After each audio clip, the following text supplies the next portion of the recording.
What's up? Broadcasting live from the Finley Cadillac Performance Studio. You're listening to the JT the Brick Show, where the Raider Nation has come to sound off and react for over 20 years. It's time for JT the Brick. Every one of these games has been a pain in the ass. Every game is like a nightmare. Catch the ball, tackle. It's a new day, it's a new chapter, it's a new era, it's a new mindset. A lot of Raider fans wanted to change. You got to change. Our intention of how we play, the execution of our play, the mindset of our team, that's what we're looking for. This is a turn in the right direction for the Raiders organization. Sound pumped about it. And they're right to the point, it's black and white. You know how I feel when I walk out the door. I think the Raider fans are happy for a reset. I'm not a long-winded person. I don't get either the dialogue or write an essay. This guy's ready to roll. He's not messing around. He wants to. Our fan base, our alumni base.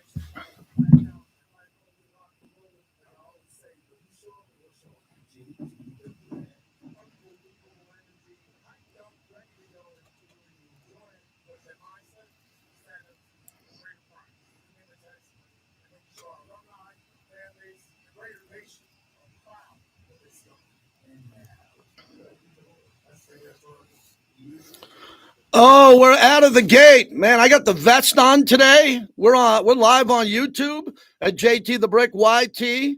I got a flight right after the show lined up. I got a little quick trip to the OC after the show, and I'm already delayed. 2.5 hours. I'm flying into the Pineapple Express, man. Look, there are people that do much tougher jobs like firemen and cops, and they put out oil fires, and they work construction at 3 a.m, state troopers and all that, man. But I've had some bad luck traveling, man. And hopefully, no, I don't want to jinx it. I guess I already did, Danny. I guess I already jinxed it, Danny, and for Bobby today. But man, we have a Pineapple Express, an Arctic blast. I'm a big weather guy because I grew up in Long Island, New York. I went to college in upstate New York. And the weather pretty much sucked my whole life other than the summer. In the summer, it was gorgeous.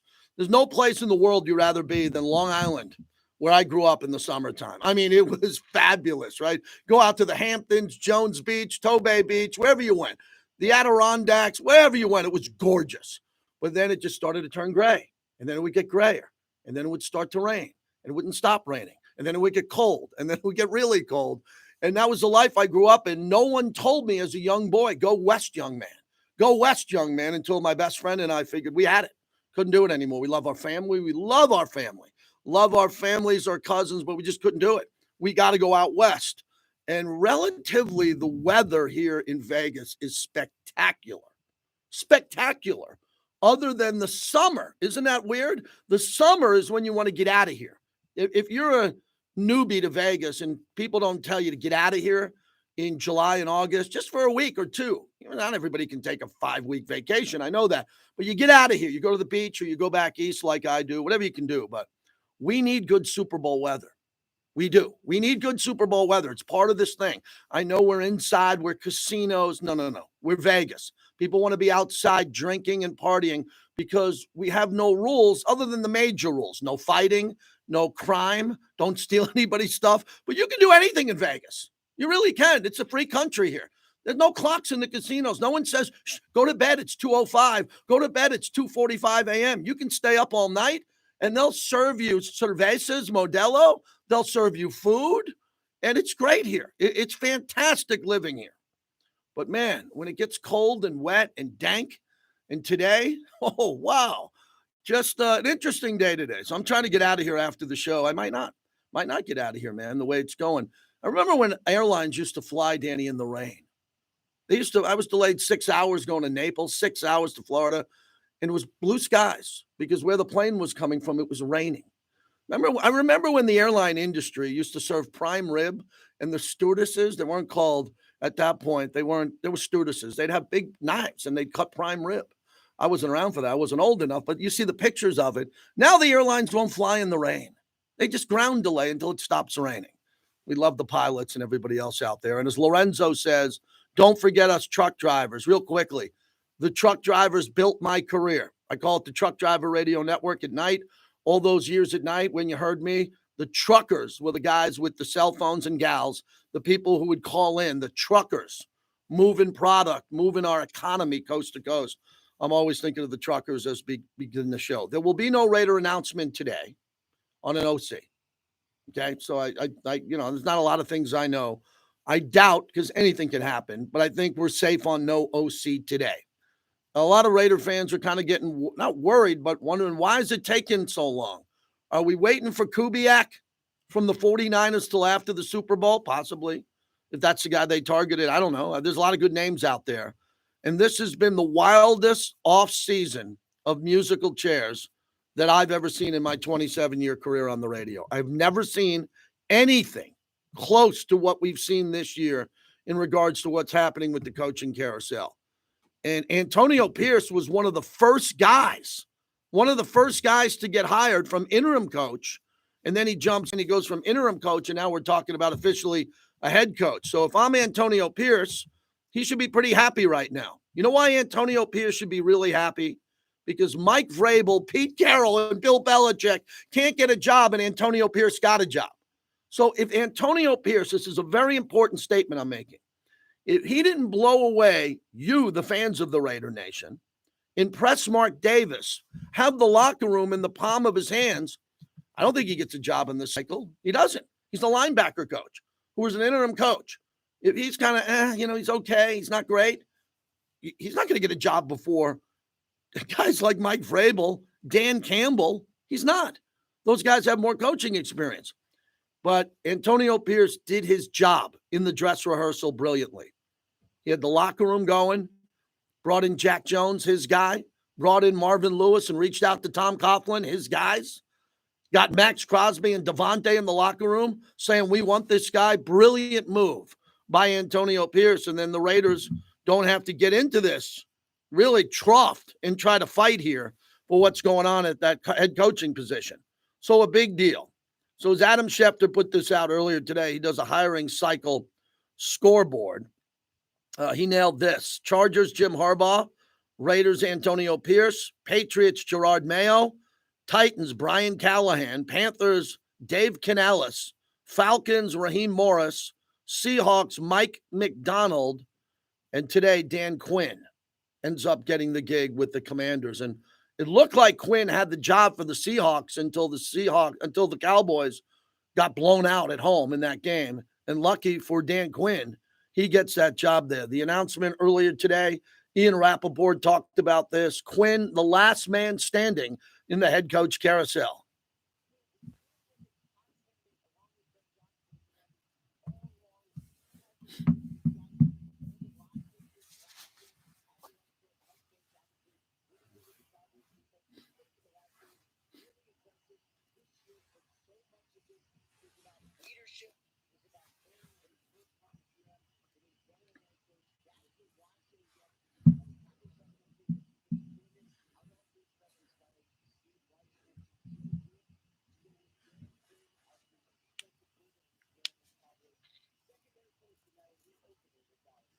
What I find most fascinating is the Raiders are at the Senior Bowl, and Ian Rappaport, NFL Network's also at the Senior Bowl, is when you're the defensive coordinator from the Ravens, and then you go get a head coaching job in Seattle. You take all your buddies in the building with you away from John Harbaugh. John Harbaugh goes, oh, hold on a second. We just lost the AFC Championship game and shut out Kansas City. Shut them out in the second half. Where are all you coaches going? Well, all of a sudden the coach moves and he goes to another city, and you know what that coach does? Perfect example, Mike McDonald with Seattle. He goes around to all those position coaches and say, you're going to be on my team. I'm going to get you a $400,000 raise. They all go, let's go. That's what happens with this coaching carousel. That people leave, they take their coach, they go with their coach to another city. There is chaos going on in the NFL today. Chaos in regards to the Baltimore Ravens, who are losing a whole bunch of coaches, and they're leaving John Harbaugh. And that's what happens. Look what's going on with Sean McVay the last 5 years, right? Sean McVay, everybody's leaving him. Every coach, Brandon Staley, Raheem Morris, all the other position coaches are going on and getting other jobs because the Rams have done such a good job with their coaching staffs that those coaches are getting elevated to other positions for more money. I think the Ravens, I was reading up on the Ravens today. They're in a lot of trouble. They are in a lot of trouble, the Ravens, in regards to trying to go out and poach coaches. And I think the fortunate thing about that Seattle hire, which really sits well for the Raiders, is all accounts are Patrick Graham is here. Patrick Graham is here because he wasn't named the head coach of the Seahawks. Let that sink in. Mike McDonald is now the youngest coach in football. Patrick Graham had to be close, right? He had to be close. They hired Mike McDonald. You've never heard of him. You all listen to Raiders radio. You know who our defensive coordinator is. He had to be pretty close. So I would assume if Patrick Graham's defense next season does well, which I expect it to do, Patrick Graham will be a head coach in the next cycle. Because you can't tell me Brian Callahan, Gerard Mayo, Dave Canales, and Mike McDonald are better than Patrick Graham. You'll never prove that to me. One of them will. One of them will pop and maybe be the next Sean McVay. But Patrick Graham is probably going to be in the hunt to go out there and get something. The original Surfer Bob says we need a smoke break, Cam, so we can hang with Bobby during a commercial. Bobby's not in today. Bobby has been off a little bit this week. We do not have a smoke because Bobby likes to smoke. You know, Bobby during the breaks, the phones will ring. Phones will ring during the break. Bobby's having one. He likes to have a cig at the top of the hour. That's not a problem. That's a work requirement for a lot of people in this great country of ours. So we'll see what happens here with the Raiders. I'm excited about the potential for an offensive coordinator because I think the offensive coordinator is going to have to take the roof off. Okay? Going to have to take the roof off because of what happened last season. What happened last season was, wow, pretty bad. Pretty bad that this offense was that poor. And for those who didn't like Josh McDaniels, if the offense played better, I repeat, if the offense played better, Josh McDaniels would be the head coach of the Raiders. No doubt. Big contract, big buyout, defense played well. The offense didn't. If the offense played well, not great, well, under an elite offensive play caller, that will always be on Josh McDaniels' business card, elite, multi-Super Bowl offensive play caller, comes to Vegas and the offense doesn't work. Shocking. The next guy who comes in, all he's got to do is go back on the internet and Google Josh McDaniels been fired and see how you will get fired or not retained as an offensive coordinator. So I'm guessing the next offensive coordinator is going to jump in and go crazy. He's going to go crazy. He's going to sit in the meetings and go, oh my God, I don't know as much as Josh McDaniels. I didn't coach in 6 Super Bowl victories. What do I know? I'm a good offensive coordinator, but I'm getting a big shot with the Raiders. I better do better than the head coach play caller who got fired.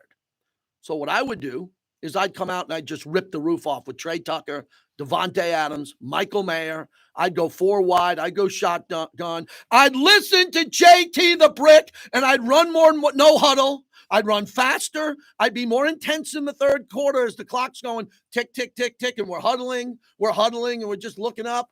No. This offense has got to go.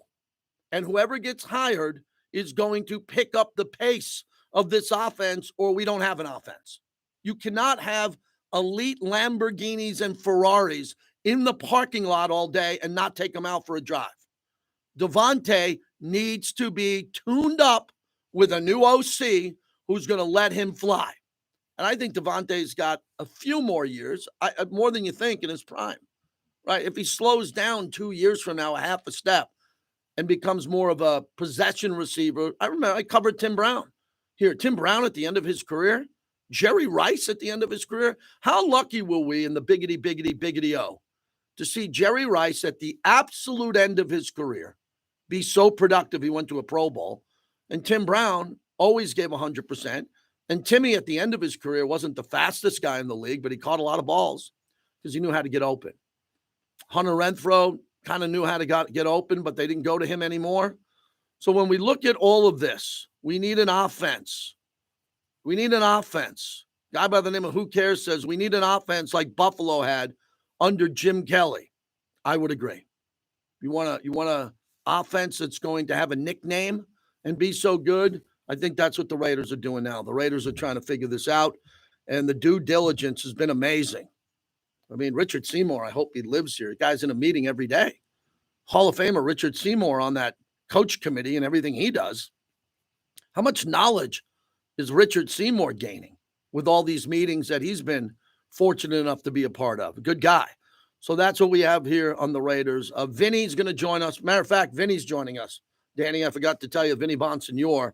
So he's going to check in. Johnny Katz is going to join us, our entertainment reporter on the Super Bowl parties, the big announcement, Dead & Company. I think they're doing a 14-show run over at the Sphere. That's amazing. Love that. Another band that claimed to retire and took all the money from their fans they could get. I like the Dead. I saw the original Grateful Dead double-digit times with Jerry Garcia. Okay, I've seen the Dead, not Dead & Company.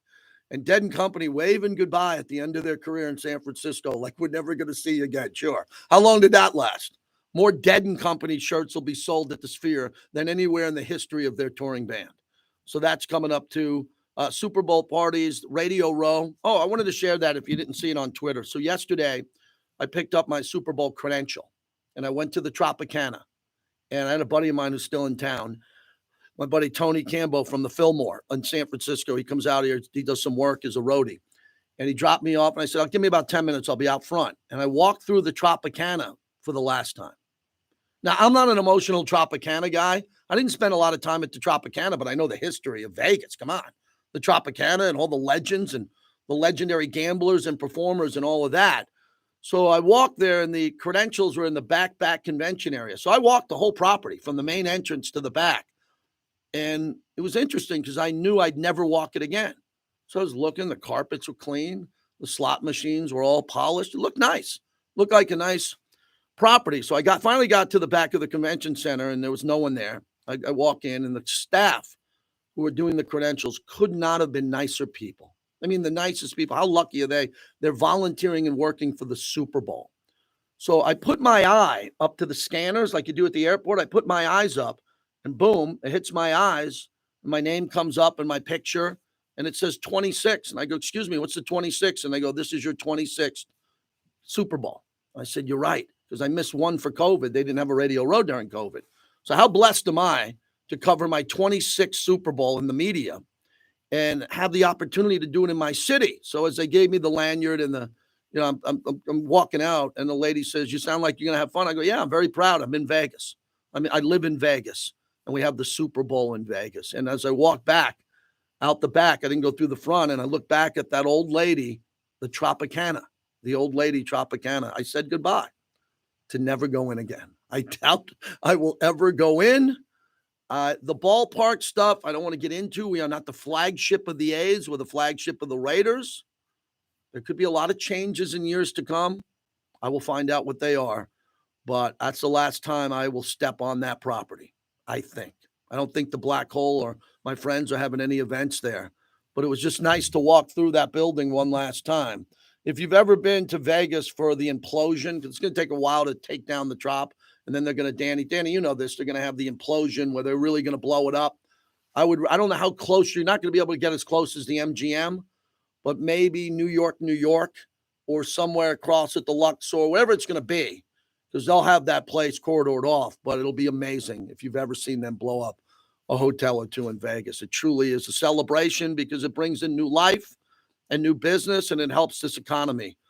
So that's what's going to happen there. All right, so last thing I want to get to in the monologue before we open up the phones, and again, I should have 9 people on hold before I park the car. That's my goal. One day, I will have 9 people on hold, and I will quit. I'll go up to Q, and I'll say, Q, we did it. I got 9 people on hold. I've done it. Here's my key card. I'm retiring. Until then, 702-365-9200. Raider OC. Raider OC, after the 2 coaches that were just announced, including the Commanders hiring Dan Quinn as their new coach. If you think that Dan Quinn's a better coach than Bill Belichick, I got the key to your own cell at a psycho ward. If you think that Dan Quinn is better than Bill Belichick, I'm going to lose my mind. Bill Belichick didn't get hired in this cycle because people were scared. They were scared of the almighty Oz. They weren't in the Belichick meetings. They weren't at the Super Bowl meetings with him. They weren't there with them. Oh, my God, should we even call Bill? Well, what is he like? I'm nervous. Who's going to interview Bill Belichick? He knows more than us. I don't want to interview him. Do you want to? No, no, let's not call Belichick because we're not ready to interview him. What the hell happened here? If I asked 1,000 people, not one person would have told me 2 months ago Belichick wouldn't have got hired. They wouldn't have guessed where he got hired. I would have said Commanders. That was my original choice, Commanders. But everyone would have said he's getting a job. He's going to cherry pick whatever he wants. Bill Belichick and Mike Vrabel and Pete Carroll missed out on this cycle. Shocking to me. So I think it is the ability now to go young with these offensive whiz kids who think they know what they're doing. And the offensive whiz kids are going to open up the offense, get it going, and all of that. I would just tell you this. I think that Bill Belichick has been humbled maybe more than any coach I've ever seen in my career. Phil Jackson wasn't treated this way. Greg Popovich is running a franchise into the ground. Greg Popovich is running the Spurs into the ground, even with Wembanyama. They're barely competitive. He don't get fired. He doesn't get fired. Pop. Can you remember, maybe that's a good topic to open up the show too, Danny. Can you remember a coach in any sport of the big four, hockey, baseball, football, basketball, that was humbled as much as this man, Bill Belichick, in one offseason? I can't. Oh, I do have the one. I got it. I can't believe it. Bruce Bochy. Bruce Bochy won 3 World Series and didn't get a call. Sat drinking wine, Boch, and couldn't get a call. And I'm screaming on the radio going, my Yankees aren't going to fire Aaron Boone, who can't manage a pitching staff? No, the Yankees could have fired him, brought in Bochy, and where would the Yankees be? Bruce Bochy just won a World Series for the Texas Rangers. So I think it's Bochy and Belichick. Bochy's back. Can you think of another coach in another sport? Hockey coaches are in that mold because hockey, Bruce Cassidy, another good one, right, Danny? He went to the Stanley Cup with Boston and got fired. He didn't win the Stanley Cup. He got to the Cup. They fired him. He came to us, and we won a Stanley Cup here with the Golden Knights. So Vinny Bonsignor will join us. Go check out the live stream. I'm going to get in the chat right now as we get that going up at YouTube. JT the Brick YT. Off tomorrow, Harry Ruiz. The great Harry Ruiz is in for me tomorrow, which should be a lot of fun. And then Monday, we're live from Radio Row at the Mandalay Bay Convention Center. And I'm also proud to announce Friday, a week from tomorrow, we'll be outside at Cafe Americano on the deck at Caesars. Friday remote, a couple of special guests, Ice Cold Modelo, Cafe Americana. Also, they have seats available if you want to watch the Super Bowl there. You can call Cafe Americano at Caesars, reserve a table. And I think that'll be a good time. That'll be the wrap-up of my week next week, which will be a long one for all of us here in Vegas. We'll have a couple of Modelos and hang out and have a good time. The monologue brought to you by PTs. It serves a lot of Modelo. Best happy hour in town, 5 to 7, midnight to 2. Come on into PTs and watch the Golden Knights. They're on a little bit of a break here, but they come back next week. Should be a lot of fun for Edmonton at home on Tuesday night there. All right, good monologue. Way to go. A lot of people in the chat. Let's hear from some fast-paced Raider fans on an OC, which has been the topic here. Also, I'm going to get into Mad Max. He had his hand surgery. I texted him, and he got back to me. I'll tell you about that. I think he's the new Bionic Man, my new nickname for Mad Max. Mad Max Crosby, the Bionic Raider. Ooh, it's hot in here, man. Don't need that vest on.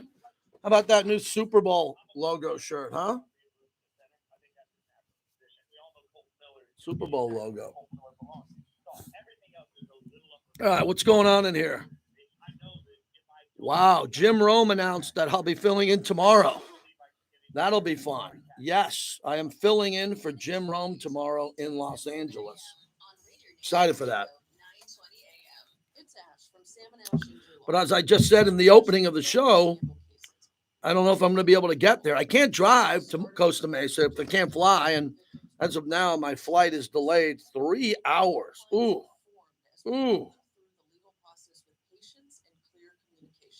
Yeah. All right, what else do we have here? Let Bill ride off into the sunset. He's done enough. No, he's trying to catch Don Shula and break the all-time record. He's not quitting. You know that. I know that. JT the clone. No, I'm not a clone. I won the smack off. That's different. It's JT the legend. I won the smack off. You can call me a clone all you want. I think that's a compliment, but not many people walking on God's green earth as a former smack off winner who hosts the show. I wonder why more smack off winners have not been allowed to host the show the way I have been. Lorenzo says, got to be more aggressive and less conservative on the offensive side of things. Let me see what time Vinny comes on.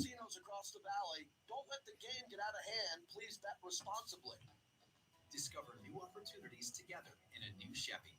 Meet up in an Equinox, winner of the J.D. Power Award for initial quality among compact SUVs. Lend a hand in the strong and capable. We're gonna try to get Vinny at the top of the hour. Mix it up in a high-tech Okay. track. I'm gonna try to see what he says. Okay. Yeah. Find family, friends, and fun in the Chevy that's And right for then you. shortly after we come back, I'll call Kevin. Yep. J.D. Power 2023 Yeah. US August Yeah, give me Ray says, JT, keep up the great work. Go back to 98 with you on the ticket 1050. Yeah, that's when I started. Raiders pregame, 1998. One of my favorite stations to work for was the ticket 1050 before the Bay Area completely destroyed sports radio. Completely destroyed it. There's some good shows on 95.7 The Game. KMBR, it's just, what a lineup they had back in the day. To be a part of that at night was so cool. Such a great, great station to be a part of.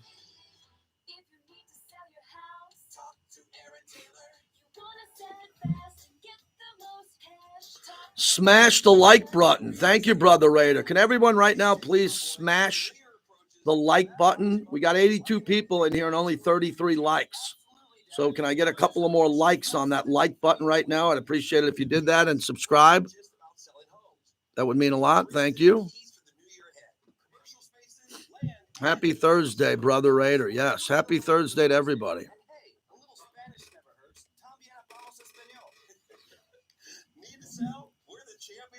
I did another coffee today. I didn't do the 591 latte today. I did the 3. So this cup of coffee with the cup probably cost the company 20 cents. The coffee was about 10 and the cup was 10. And we're about $3 for a cup of coffee. Usually I make a cup of coffee at home, but I was running a little late today. Coming back after this. We are coming back. Anybody there? So we're good on that? Yeah. Yeah, got none. Yeah. Kevin so it's 12:27. Vinny just got back to me.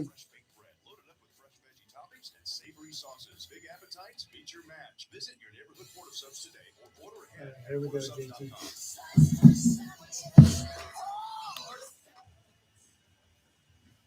Welcome back to the JT the Brick Show.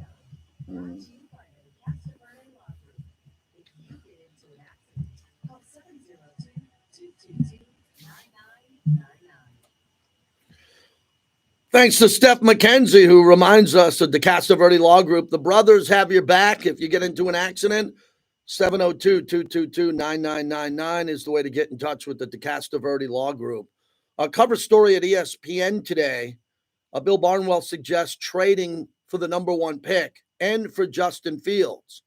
Which way should the Bears go? Should the Bears trade Justin Fields and draft a quarterback or go forward with him and rebuild? So they have a couple of scenarios there behind their paywall. You know, they at this stage, they make you pay to read the rest of that. I'd rather just listen to me. I'll tell you what's going to happen here. The Bears have to move that pick. They have to move the pick. They're going to use the pick for Caleb Williams, and they have to move Justin Fields. And because Caleb Williams is already better than Justin Fields.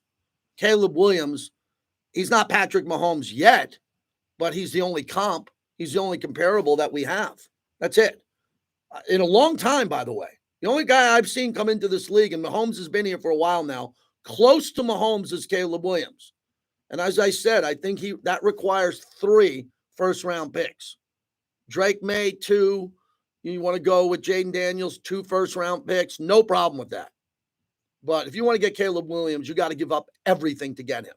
And if you're not comfortable doing that, don't do it. You know, people are buying into conspiracy theories. Caleb Williams, he's not a hard worker. He's one of the hardest workers you could be. He worked out Remember Jalen Hurts was working out with Oklahoma? Caleb Williams, Oklahoma connections. Remember Kyler Murray went number 1 overall? Baseball, football, weight room, the weight room at Oklahoma. Caleb Williams, Jalen Hurts, Kyler Murray. I mean, these guys are animals in regards to fitness, nutrition, and how they work out. Elite athletes, all of them. So there's no doubt in my mind that Caleb Williams will go number 1. A couple of the themes that were talked about over the last couple of days, now that Dan Quinn is going to be the new coach there. He's a defensive-minded head coach. Many people think that Dan Quinn, he's got a long-term deal. I don't have the contract in front of me, but the young kid from Seattle just got a 6-year deal. So let's say Dan Quinn gets a 5-year deal. Dan Quinn with the Commanders, who has the second pick, is not going to get fired if they go 2-3 wins. He's not going to get fired. He's got a brand new coach. Caleb Williams is from that area of the country. Caleb Williams probably does not want to play for the Bears. That's being thrown out there. I believe there's a lot of truth for that. John Elway, Eli Manning were other guys who didn't want to play for certain teams. So I think that Justin Fields would be a very good fit for the Raiders. I'm not saying it has to happen, but if Justin Fields is the quarterback of the Raiders week 1 next week, I'm fine with that because he can run as good as anybody in the league. The only guy who can run better than him is Lamar. Justin Fields can run better than Mahomes. And then you got to work him up. You got to have this OC who's a mystery man, the mystery OC who none of us know about. He's got to get Justin Fields up to speed with Devontae Adams, Michael Mayer, Josh Jacobs, I hope's back, Zeus, Trey Tucker. Justin Fields came to Vegas and beat the Raiders. I know I'm a season ticket holder. I watched Justin Fields beat us. He didn't have a remarkable game in that game, but he ran when he had to. So I think the smart play is Washington at number 2 to trade up to number 1 and get Caleb Williams. So they're already the second pick. So they're only going to trade 1 pick up. So the team would get that pick. And then on top of that, you would have to see Chicago get Washington's next 2 years number 1s. 2 more number 1s over the next 2 years. I think that's fair. As I said, if the Raiders wanted to trade up from 13 to 1, I think it's 3 first-round picks. To me, that's too expensive. But for Caleb Williams, I think a lot of Raider fans would consider that. And then what about some of the other teams that need a quarterback that are in the top 6 or 7? What is it going to cost them to move up to number 1? The people that I talk to, the NFL insiders, all tell me the same thing, 3 first-round picks. They're not going to want to trade with you if you have the 27th pick in the first round. They want teams that have high picks that aren't going to be good for the next year or 2, and the Bears would like those picks along with what they have. So this Justin Fields story is going to pick up a lot of steam because I think there's truth to it. I don't know for sure, but I think there's a lot of truth to the fact that Justin Fields would probably like to move on, get a fresh start somewhere else because Chicago doesn't develop quarterbacks well. I don't think Caleb Williams wants to go to Chicago. I think that's going to be fair to say. And then on top of that, I think it's really important to know that Washington is probably the best fit for Caleb Williams with Magic Johnson, part of that ownership crew. I would assume that Caleb Williams grew up as a kid and looked up to Magic Johnson. And I think that's just going to be a better fit. It's incredible. I'm a Knicks fan. No one wants to play for my Knicks. No one. No one wants to play for the Knicks. And it's starting to be that way for Chicago. Major market town, Chicago, where Michael Jordan played. And no one wants to play for the Bears. So if Caleb Williams says, look, I'm not going to rock the boat and quit. I got nowhere else to go, but I don't want to play in Chicago. The Commanders will move up 1 spot and get him. It's not hard to do the math. Kevin Bollinger joins us, sports director for Fox 5. Always appreciate it. Kevin, are you getting excited here? Hopefully the rain and weather clears up so we can have a really good Super Bowl. How are you? The calm before the storm, but it looks like maybe it's the storm before the craziness that we're getting today. So what do you think about the preparation here overall? Because I know you've been doing some things and kind of visiting with the Super Bowl committee and watching the infrastructure build out and everything that's going on. A little bit of traffic, some issues with transportation. But give me some of the positives that you're seeing behind the scenes over the next couple of weeks. Well, I think that the one thing that they've done is, the footprint is going to be a lot easier for people to get around the Super Bowl than we see in other cities where things are so spread out. Last year it was in Glendale, but they had things in Scottsdale and downtown Phoenix, and it was all over the place in terms of trying to get from point A to point B. If you're somebody coming in from out of town to experience the Super Bowl, you almost had to have your navigation system ready to go and build in a lot of time. Here in Las Vegas, it's going to be almost one-stop shopping, and I think that that's going to make the experience a lot better for people who are coming in from out of town. And for the locals, I think that it's an opportunity to experience the Super Bowl, even if you can't go to the game, whether it's going to the Monday night thing, which is the first time the NFL has ever done something like that, where they essentially get to watch media day as it happens in person, or if it's going to the NFL experience or one of the other things that they have going on around town. So there's a little bit of something for everybody. Yes, there's going to be some inconveniences with traffic, but the NFL also knows what they're doing. Las Vegas certainly knows what they're doing. And I think we're going to see things run smoothly throughout the week. Kevin Bollinger joins us from Fox 5. So, Kevin, I think the Mandalay Bay Convention Center for Radio Row and the NFL Experience right across from Allegiant, you and I know, we walked the property when there was just dirt and they were building and framing Allegiant Stadium. We knew there weren't going to be a lot of parking opportunities out there for the Raiders, let alone the Super Bowl. And I think after F1, more and more people understand you have to take rideshare. All of these super resort casinos have shuttles to and from the game. They really have to thread the needle on that and make sure everybody's able to flow in and out of Allegiant. Correct. And, and we've talked about the fact that about 25% of the Raiders season ticket base is from out of town. And so they're expecting those people to walk over to Allegiant from the Strip area over the Hacienda Bridge. The Super Bowl is going to be even higher than that number. So I hope that alleviates some of the parking problem. But, what limited parking they have also is taken over by Tent City and a lot of the other things that are going on around there. So it's going to make it even, tougher in terms of the parking part of it. But it's all about planning ahead. And, the Super Bowl is just one of those events where you kind of just have to have a plan. You have to give yourself a lot of time. And I think if people do that and go in with the right attitude, then it'll be fine and no problem. But it also shows how, as this city evolves with Allegiant Stadium being a hub of activity for sports and concerts and everything else, they have to find a way to help out with the public to get there, whether it's extending the monorail there, the underground thing they're doing. They have to find something that's going to make this convenient as we get down the road a few years. Let me tell you something. I'm a big Elon Musk guy, and I've seen the pitch on the Boring Company and what they're doing in Vegas as they're drilling those holes. I hope we're all alive down the road when this thing opens. It's going to change. It's the real deal. Elon Musk put people in space. He's built this Boring Company is the most unique company I've seen in regards to that, but we're not there yet. What do you tell all the Raider Nation, Kevin, that's freaking out about the Chiefs being in the Raider facility? You're in the Raider facility a lot. You've hosted shows there. You've been on the field, in the practice locker room. Calm the Raider Nation down with Kansas City in the building. What can you tell us? Well, I can't say, the Patriots were in the building for a couple of days when they had the joint practices and kind of had, their time on the Raiders facility. And there were a lot of people that weren't happy about that back then. And now it's kind of escalated even more with the Chiefs. But those are the fact that, number one, it's not like they're going to be walking the halls of everything. They're going to be using the practice fields. They're going to be shuttled in on buses. They'll probably have access to the weight room and the locker room facilities right there and some of the medical stuff. Certainly not the ideal scenario for Raider fans to have the Chiefs be the AFC representative. But they also knew, when you're a Super Bowl host city, that comes with the territory. So, I look at it as a way of, you want to change it, then make sure that you're the team that's representing the AFC.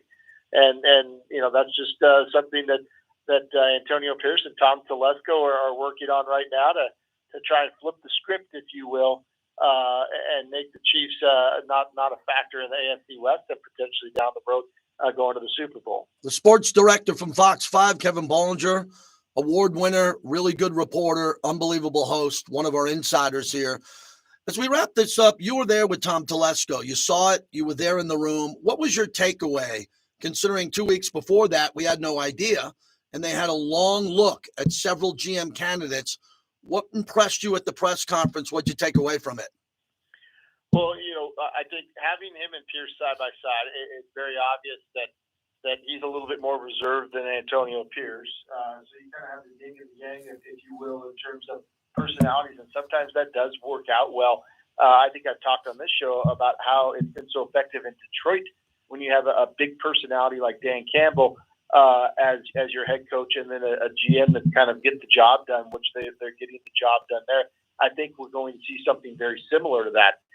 And after the news conference, I had a chance to sit down and go one-on-one with him for our stuff on Fox 5, and I asked him a question, and he kind of gave me a look, but he answered it well, and I said, your job as the GM is to build a roster to win the division.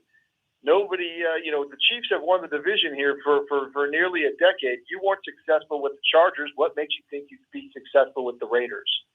And, he gave the right answers, but it wasn't just the generic answers of we've got to do this and that. It's like, we need to make it to where the Chiefs have to prepare to beat us as much as we have to prepare to beat the Chiefs. And it's that mindset of we're going to be the alpha dog in the fight here. And I think that's what we're going to see under this new regime with the Raiders, from both on the field and behind the scenes in football operations. So I think that the Raiders have somebody who obviously has a ton of knowledge, and I think that he's going to work really well with Antonio Pierce. I'm glad that Champ Kelly stayed on because I think that he has a lot to offer and is going to help bring this thing come a total 180 from what we've seen. Kevin Bollinger, as we wrap it up right here. Kevin, finally, your coverage of Radio Row, the parties, the Super Bowl committee. I mean, there's a lot of things I haven't even seen yet, and we're not even privy to as we're coming to the Super Bowl starting Sunday, Monday.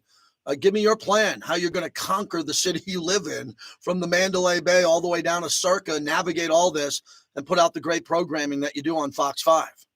Well, the one thing that is beneficial this time compared to other Super Bowls that I've covered, usually when we go to the Super Bowl, there's only like 2 or 3 of us that are there covering it and having to do everything. Now that it's here in our hometown of Las Vegas, we have an army of people at our station at Fox 5, and we've got people working around the clock. They've been working on this plan for over a year, and we're going to have every single person at our station, whether they're in the news department, the sales department, you name it. Everybody's working Super Bowl to give everybody the best coverage. So we're going to be spread all over the place, and we're going to get to everything. And I think that's the key, is to give everybody a sample of what it's like to be a Super Bowl city. It hasn't happened here before, and we want to let everybody know this is what's going on. This is how you can get involved if you want to be, and try and put our best light on everything that's happening that week. And then our job in the sports department is to focus a little bit more on the football part of it as well. But certainly we'll have our sports team coverage will be on the air starting early in the morning from Radio Row, and we'll be taking everybody till midnight with our football stuff as well. Thank you, Kevin. I know the coverage is going to be great. I'll see you a bunch over the next week. I hope to bump into you and see you formally at some of these events and celebrate the fact that we live in Vegas. We're excited about this. This is an opportunity of a lifetime, and I know you and your team really appreciates that. Thanks for coming on today. You got it, Kevin Bollinger. What a great guy. Great guy, works hard everywhere. Vince Sapienza, his teammate over there, but the whole team over there is fantastic. Everybody at Fox 5, proud partner of the Silver and Black as we get going. Also, Modelo, proud partner of the show. I have a bucket of Modelo's with me on Friday. We can do that also, and then I'll be back here in Vegas Friday night, and then hopefully some good things going on this weekend. Kind of the calm before the storm. Danny, you know what that term means, right? So jump on the mic because you're going to be pretty busy here too. This is the calm before the storm. We're fortunate to have Q Myers, who comes on right after, immediately following this show. There's a lot of program directors who, let me get this right, I don't want to screw this up. There's a lot of program directors who don't care. So they get to Super Bowl and they don't have the budget, they don't have the money. Radio's falling apart all over the country, and they go, we don't have to go there. Oh, that sucks. Why would we go to Radio Row? They're going to be pitching socks. They're going to be pitching, medical prosthetics and all this. Why would we go? Because it's fun. And that's how the talent wants to be and the listeners want to be behind the scenes. Q's working around the clock to make this work out, which is fantastic. Yeah, absolutely. And you can hear his passion for it and wanting not just Raider Nation, but also ESPN. Yeah, everybody down there. He wants this entire building to succeed and keep taking steps forward. And Mhm. this is one of those. And we actually had a meeting yesterday, and his emphasis was, yeah, this is the Super Bowl for the NFL, but this is the Super Bowl for this radio station as well. This is the biggest event that we're going to have all season or all year. And he wants everything to make sure everything is in order and we're all doing the best that we can. I like that. It is a Super Bowl for the radio station. Initially, when we opened up this radio station, we were already here at Lotus Broadcasting to get the Raiders exclusively here, and then to get the Raiders to put our radio show on their mobile app was everything, because all the people in the chat who are on YouTube now with me and everybody who's calling in. How many Vegas people on hold right now? Oh, that'd be none. How many people from around the country? We need our listeners around the country to keep this station vibrant, at least in my time slot. I love to talk to fans from Fort Lauderdale, New Jersey, Michigan, even Kansas City. Ooh, I haven't said Kansas City yet today. That's the first time I think I said Kansas City. And we're still at that point. Who are you rooting for? That's kind of lame radio. We touched on it for day one. Who are you rooting for? We're all rooting against Kansas City. We're all rooting against Kansas City in Raider Nation. We get that. It's just how troublesome and bothersome it is for fans to see the 49ers here. I wasn't born in Oakland. I wasn't born in the Bay Area.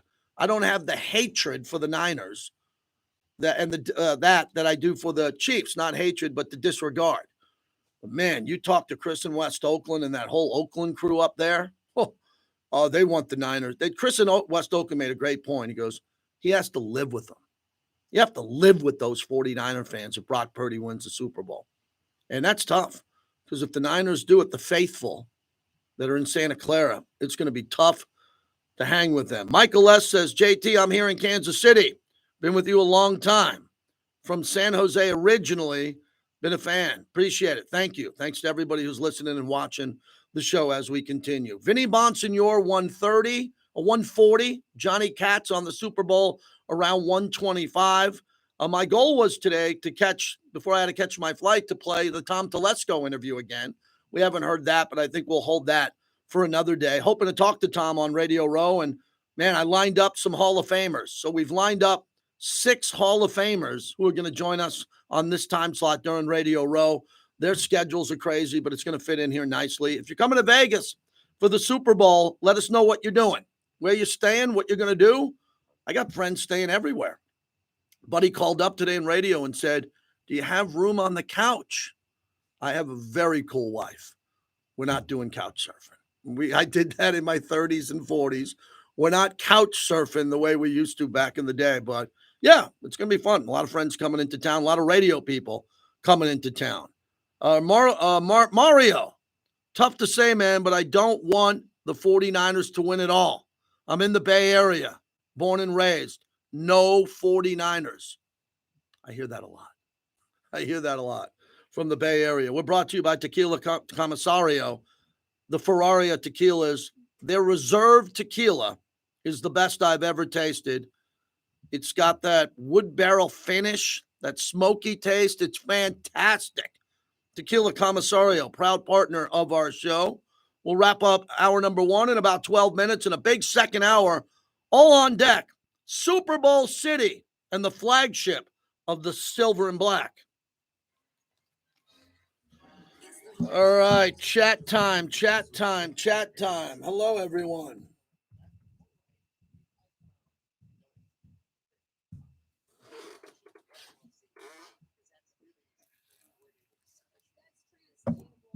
Kevin's a good guy, man.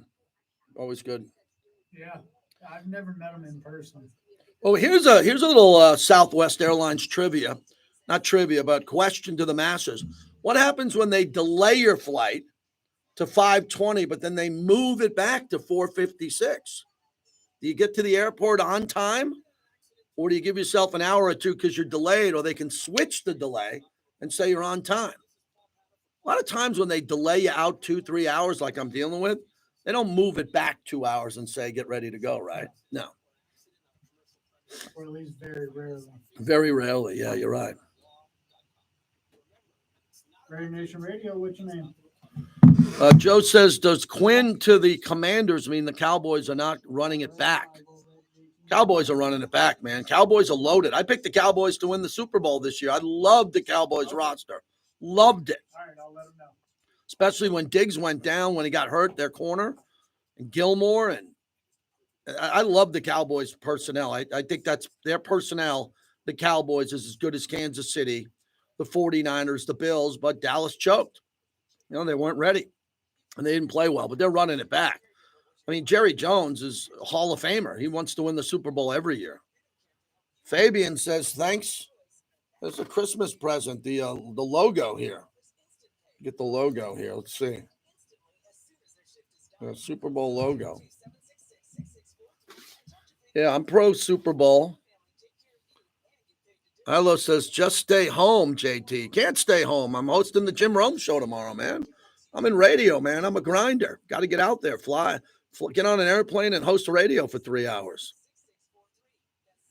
Paul says smack off return. Exclusively no. There's nowhere to go but down when you won the first ever smack off. You think I want to come in 7th or 8th like some of those knuckleheads who put a call together for 2 months and come in 9th? One and done, baby. Joe Namath running off the field. Number one. Michael, you have to thank Telesco and Pierce. No, you have to think Telesco and Pierce are waiting on Kubiak.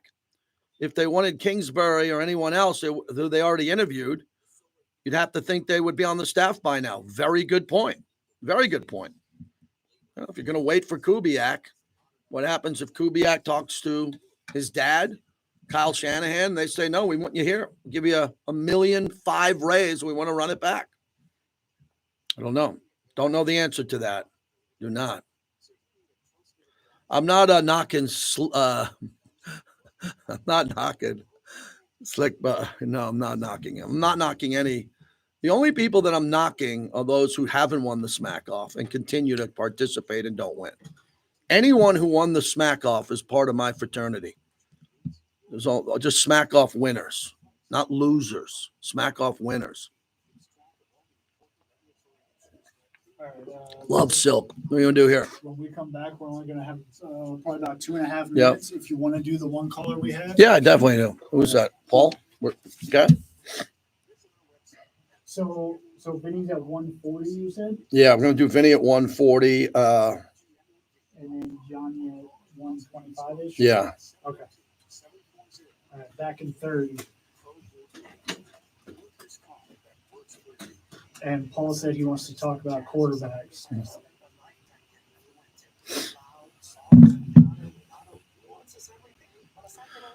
This comes from Raider Roman. Do I miss the old Holiday Inn, Oakland Holiday Inn Hotel, the old Oakland Hilton? Yeah, I miss the Hilton. If you said the Holiday Inn, I stayed at the Hilton more. Yeah, we had a good time there. I mean, run down, but never dirty. Old, but never dirty. I've got a lot of big nights there. All right, here we go. A lot of late nights there, too. JT.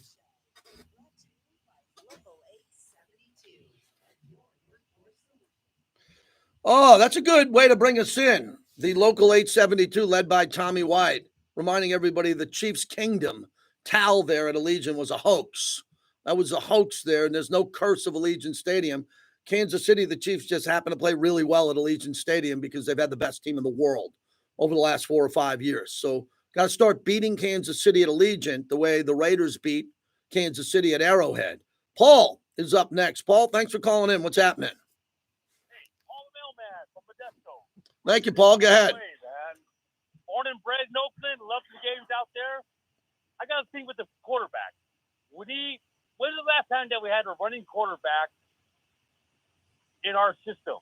The last one was Gannon. We need somebody like Gannon to come in there and run when you need to get the first down. We don't need a running quarterback at all. We need somebody with an arm, a smart, and run when you need to. O'Connell, give him an off season to do that. And maybe he can be the quarterback, but I don't want a running quarterback. Pocket passer and run when you need to get the first down. Mm-hmm.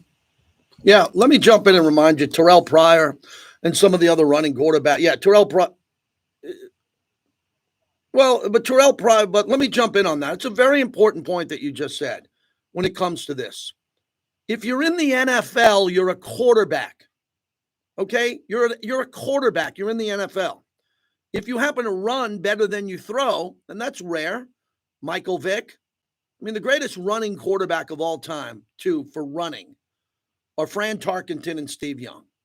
Fran Tarkenton and Steve Young. If you don't know Fran Tarkenton, get to YouTube. Okay? And Steve Young. Michael Vick was good. Michael Vick, I always bring up Michael Vick. Michael Vick threw a great deep ball and a really electric pass, but he was known for running. Gannon was unbelievable. Gannon didn't have a big monster arm, but Gannon can throw it. He can get it up there, threw it over the top, but he was a great runner. He was tough. All Justin Fields needs, if he stays in Chicago, comes to the Raiders or anywhere else, is he just got to work on his decision-making in the pocket because he can make every throw.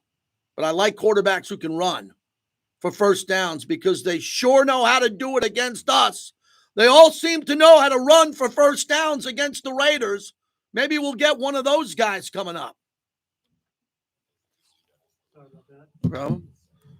All right, we'll be right back. I don't take a smoke break. Bobby does, but Bobby's not in today. But bring Baker Mayfield and groom Bo Nix. Well, what are you going to do to Aiden O'Connell if you bring in Baker Mayfield and groom Bo Nix? What are you going to do with Aiden O'Connell? Cut him? Trade him? You bring in one guy. You either bring in Baker Mayfield or you draft Bo Nix. You're not bringing in two quarterbacks. You already have a quarterback to groom. I think Aiden O'Connell. That's the way I see it. Could be wrong. Yeah, Fabian, I will ask Vinny about the stock of Bo Nix and what's going to happen there. I also I have sound from Bo Nix from the Senior Bowl. If you want. Yeah. I think they asked him why he wants to play in this after playing 61 college games. Yep. Be right back, everyone.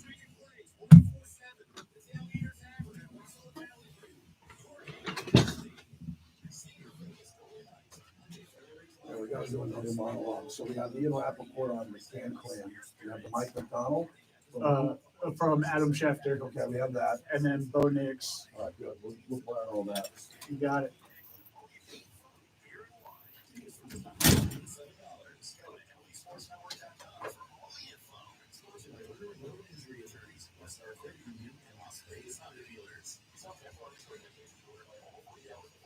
You know, a lot of lawyers who advertise here don't even live here. If they say Nevada, they're not from around here. If they think our capital is Las Vegas, they're not from around here. I'm Richard Harris, and I am from Nevada. I grew up here, I went to school here, I raised my family here. No one knows Nevada like we do. If you've been injured, call me, Richard Harris, of the Richard Harris Law Firm, 444-4444, just in case. Hello, all you amazing Vegas people out there. It's Joey from Sky Diamonds in Town Square. It's a celebration of leap year and Valentine's Day for all you hopeful romantics like me. It is 40% off all engagement rings, heart-shaped diamond studs, and heart-shaped pendants until the end of February. The IRS is the most powerful collection agency on earth, and if you owe back taxes, the news isn't good. The IRS is raising the interest rate it charges on unpaid taxes, and further rate hikes are expected. Most people don't know it, but the IRS adds interest charges to your tax debts daily. So if you owe the IRS today, you'll owe even more tomorrow. And it doesn't stop until you get right with the IRS. The good news is getting right can start with one phone call to Optima Tax Relief, America's #1 tax relief firm. Optima's tax professionals specialize in the Fresh Start Initiative. All right, let's pound through all that sound. You know?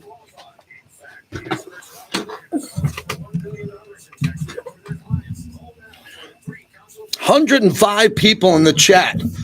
Is that good? I mean, I'm first time doing this. Is that a good number? I mean, I'd like 8,000 people in there, but it's going to take a while to build this thing. Anybody have a history of building YouTube live streams? So that's a decent number.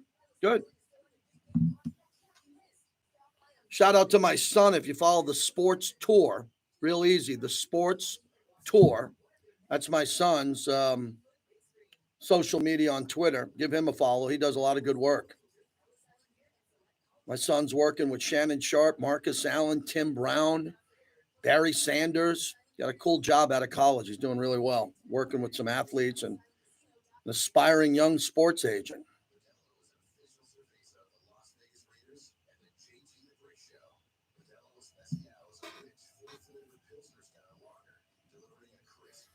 Yeah, Vinny's going to have a lot of good information coming up. Vinny's out at that. Danny, he's out at. He's at that Senior Bowl. He's getting a lot of good information out there. Looking forward to talking to him. Get an interview with Cat Williams.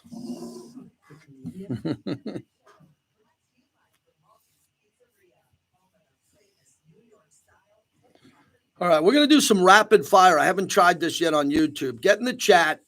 This is my monologue. I do it for 15 minutes. Got a couple of topics, not many Raider topics. Give me a couple of NFL topics. Throw it in the chat, and I'll try to get to a little rapid fire. We could do that starting now.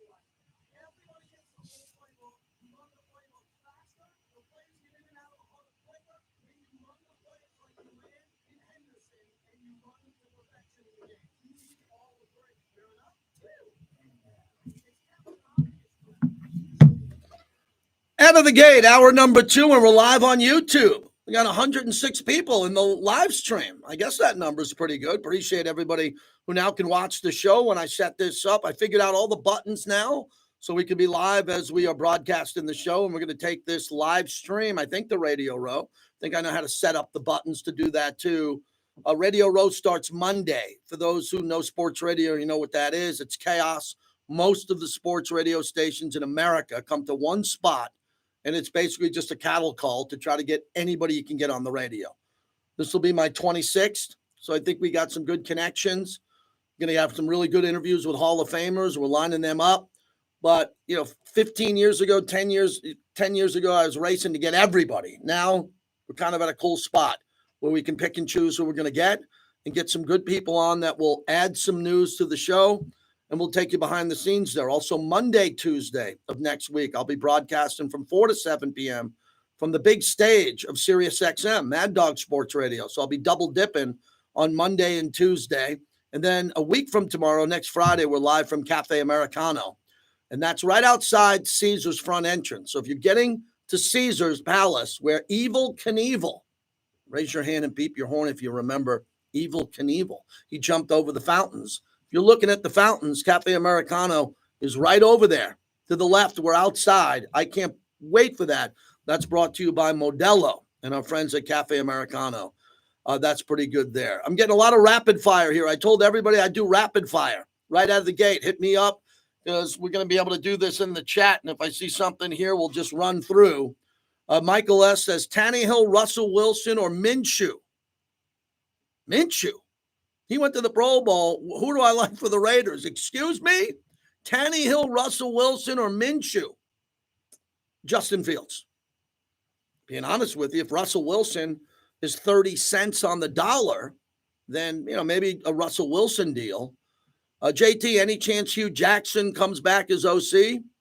I don't know. I wasn't there for the meeting. I'm sure he did real well. Shout out to Hugh Jackson.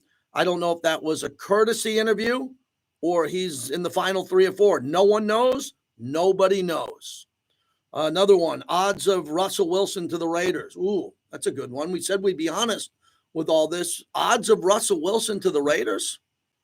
Why doesn't the question say odds of Sierra? Doesn't Sierra want to be a lounge singer here or a residency? Back in the old days of Vegas, they had the big act that was in the main ballroom, which we would now call an arena. And then in the front, they had the lounge act.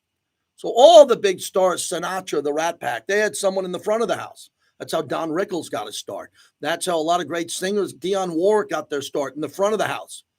If Sierra came to Vegas, she'd be a big star. She's a good, solid performer. She's not Beyonce. First Taylor Swift mentioned. She's not Taylor Swift. And I think that every wife of a star athlete would love to live in beautiful Red Rock or in the depths of Henderson in an estate. You tell me one NFL wife who wouldn't want to move to Las Vegas and live on a cliffside in Henderson looking back at the city or in the ridges in Summerlin and have a private limo take them to their residency. So when it comes to Russell Wilson, I'm not going to touch that one because I'm assuming his wife would really like him to come to Las Vegas. I don't know. He's a culture guy. The one good thing I say about Russell Wilson to everyone, he's got a Walter Payton patch on his jersey. Don't ever tell me Russell Wilson isn't a good teammate or a bad guy. Stop. The guy played in 2 Super Bowls. Oh, this is the anniversary today of him throwing. I think it was, don't quote me, 9-year, whatever it was. He threw the interception at the goal line. Where would Russell Wilson be today if Malcolm Butler didn't jump that route and he threw an interception at the 2-yard line where Marshawn Lynch should have got the ball first and goal and ran it in? Marshawn Lynch could have won the MVP. He could have had those glory moments. He didn't. And the Seahawks would have 2 Super Bowl championships, 2 Super Bowl championships. Jason Downs says, JT, I think Fields needs some leadership guidance. Devontae and Max can help him. He played at the highest level in college. He's a top pick. I don't know how much leadership he needs. I'm not hearing Justin Fields driving around getting DUIs and getting into barroom fights. That's what people used to say about Baker Mayfield. Remember that? He wears a hat on backwards. Oh, Baker sucks because he doesn't get into – he got in one fight in Oklahoma. He ran from the cops once. Raise your hand in college if you ever ran from the cops. I'd say me about 11 times. Baker did it once. I did it 11 times in college. And Baker did it once, and everybody wanted to throw Baker out of the league. Is Baker Mayfield a viable option, JT? That comes in. Yeah, I think so. I think Tampa Bay is going to re-sign Baker. I think that Baker's a good fit, and Tampa deserves to sign him first because they seem like he's a good fit with what they have here. JT, who do you want as the next OC? Want? I don't want anybody. I'm not the guy who says want. I like Alex Van Pelt a lot. I've covered his whole career. We have mutual friends.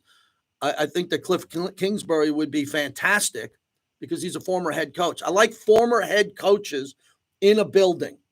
A former head coach, Tom Coughlin, Marvin Lewis, Cliff Kingsbury. I like that formula with a brand new head coach after getting rid of the interim tag. But, I think that waiting for Kubiak could be the play.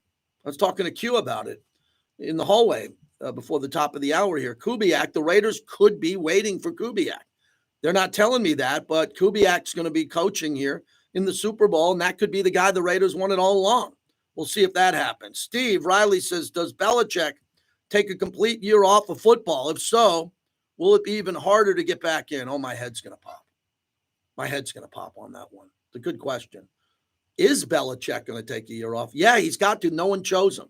Bill Belichick now must take a year off because no one was smart enough to give him the head coaching job. So Belichick's been, I think, embarrassed. Been highly embarrassed, Bill Belichick. How dare the league, the owners. This is a shout out to the owners, not Mark Davis because he had his guy in-house. The owners in this league, from Arthur Blank to the new ownership in Washington, to the ownership in Seattle, to the Chargers, who got their guy Jim Harbaugh. How dare they embarrass Bill Belichick this way? They did. I haven't seen this much other than Bruce Bochy, as we said in the first hour of the show. So we'll see what happens with Belichick. I think that Belichick next year will be the lead candidate to take the Buffalo Bills job or the New York Giants job if either one of those coaches fail. Let me repeat that again. Belichick to the Bills or the New York Giants if one of those teams screws up. Brian Daboll will be out for Belichick because Mr. Mara loves Belichick. And I think Buffalo, who's that close with Josh Allen, who feels like a young Tom Brady type player, if Belichick can get Josh Allen there. But if McDermott goes back to the playoffs in the AFC Championship game, they're not going to be able to fire him. Glenn Harrison says Belichick's personality doomed him. No, it didn't. No, you don't have to have a great personality to be a head coach. I think what doomed Belichick was the fact that he wanted all the power. I think he wants to come in as the GM, the de facto leader of the team.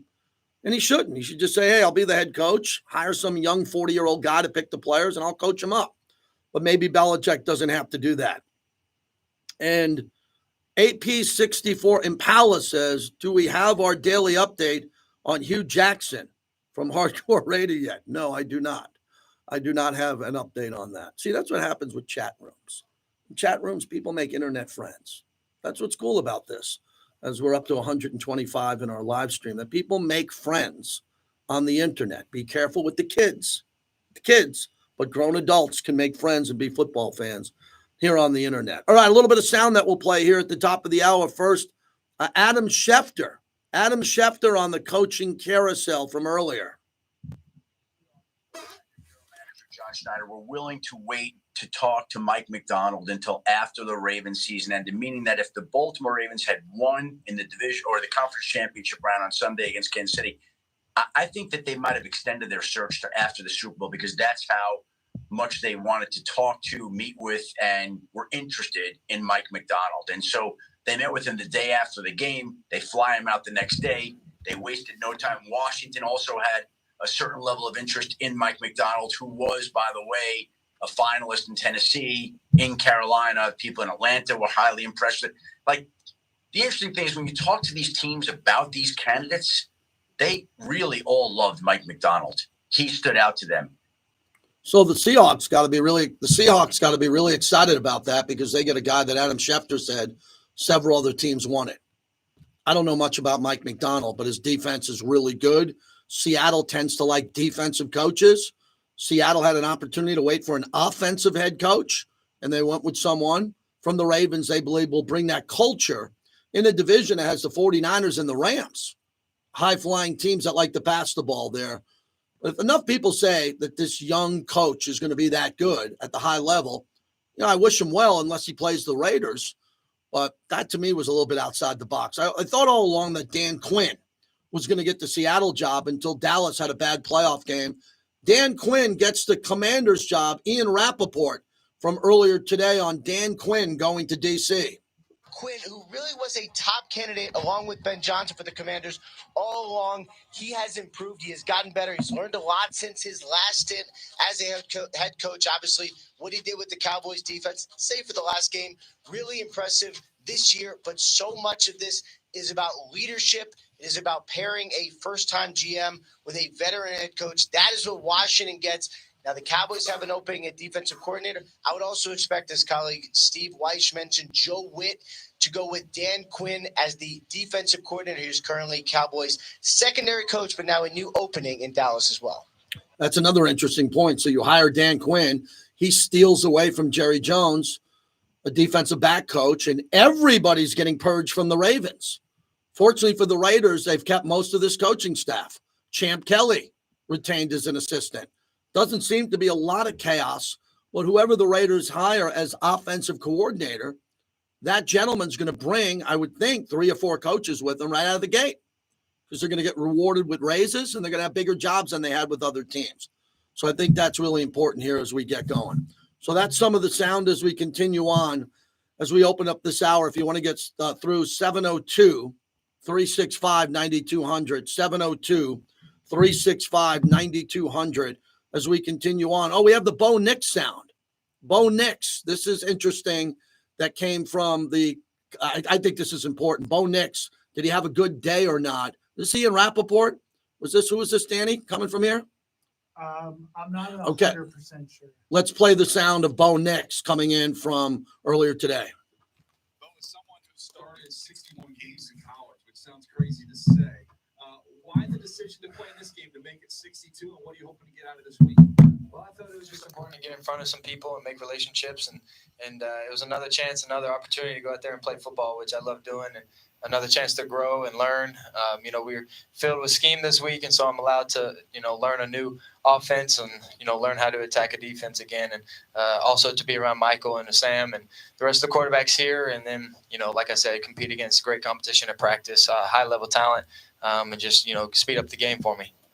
All right, so that's Bo Nix with Daniel Jeremiah, who's really good and good at evaluating just everybody there. So that's what happens with Bo Nix. Vinny Bonsignor will be joining us at about 1:35, 1:40 as we wrap up the show, and he'll give us his opinion on how Penix or Bo Nix went. We did that yesterday on the show. I'm not down there at the Senior Bowl.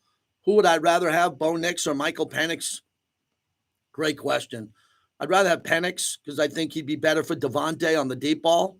I think Devontae and Trey Tucker, if they're going to have a rookie quarterback, I want the best deep ball thrower.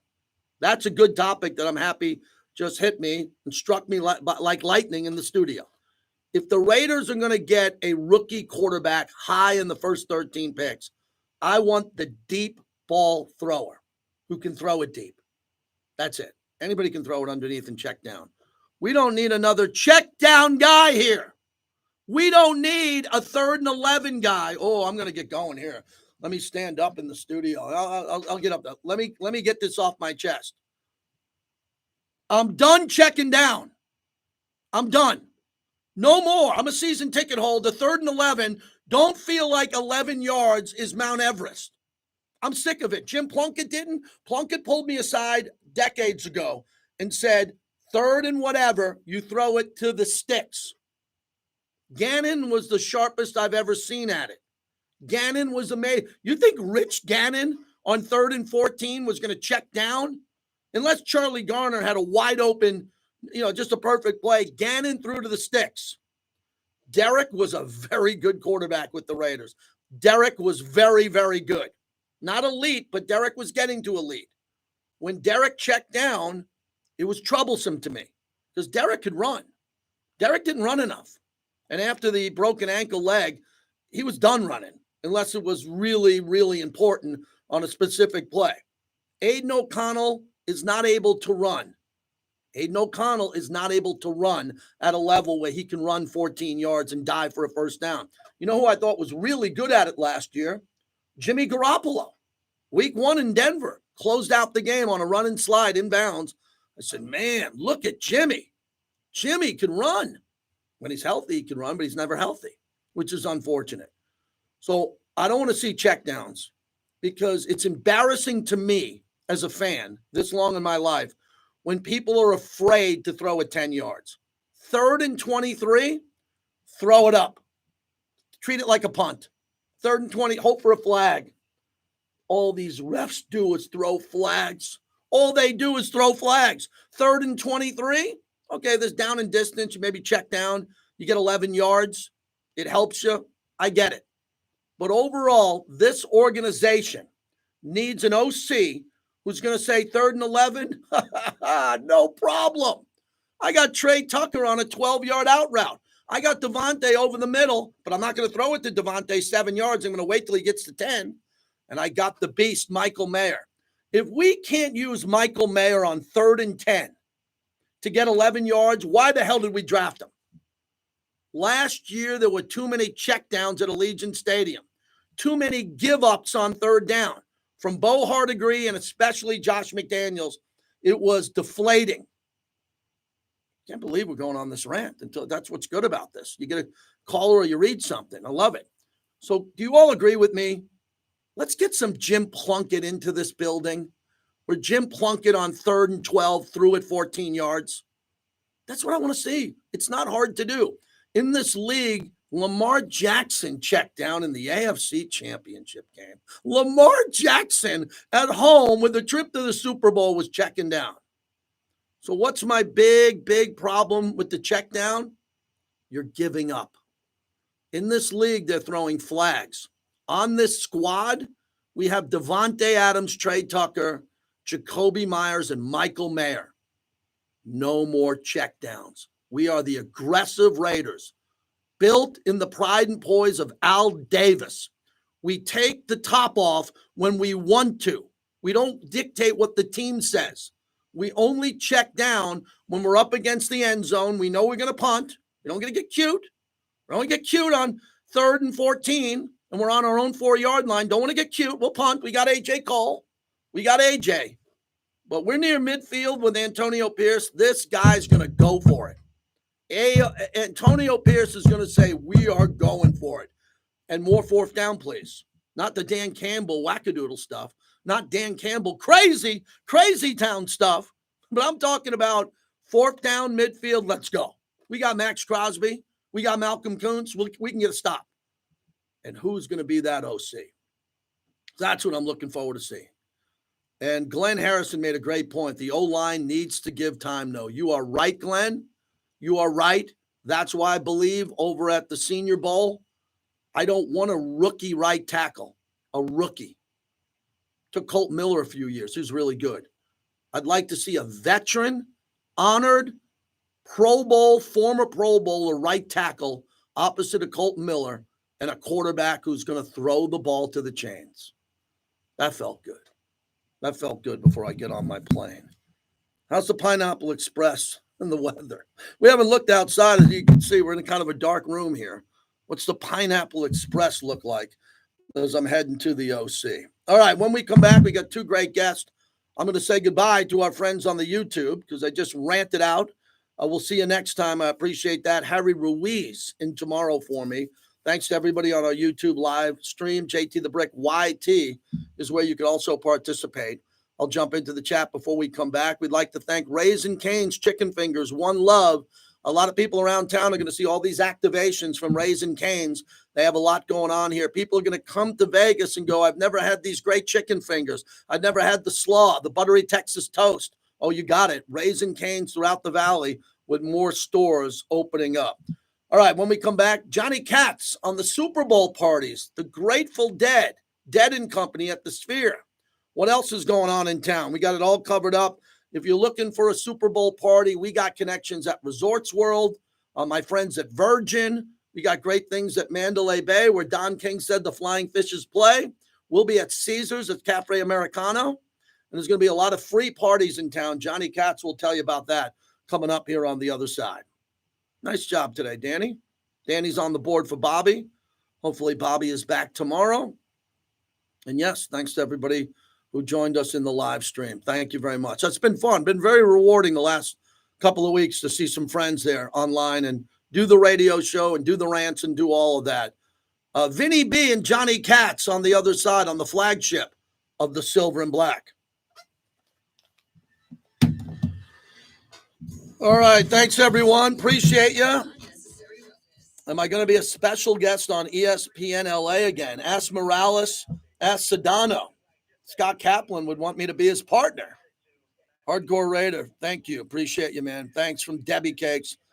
JN, bye. Glenn, thank you, man. Appreciate everybody. Appreciate everyone. You know, I really appreciate everybody. Have a great weekend.